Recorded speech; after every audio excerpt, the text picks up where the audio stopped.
في إطار مكافحة الجريمة المنظمة بشتى أنواعها، تمكن مستخدمي المجموعة الإقليمية للدرك الوطني بعنابة إثر عملية نوعية من حجز كمية معتبرة من الأقراص المهلوسة قدرت ب 14,000 كبسولة من نوع بريغابالين.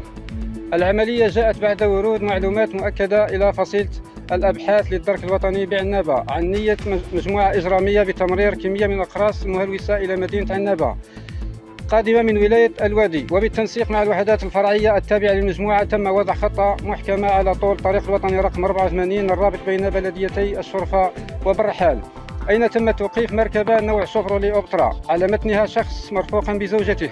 بعد تفتيش المركبة تم اكتشاف مخبأ مهيأ بالمقاعد الخلفية على متنه كمية من الأقراص المهلوسة مقدرة ب 14,000 كبسولة نوع بريغابالين.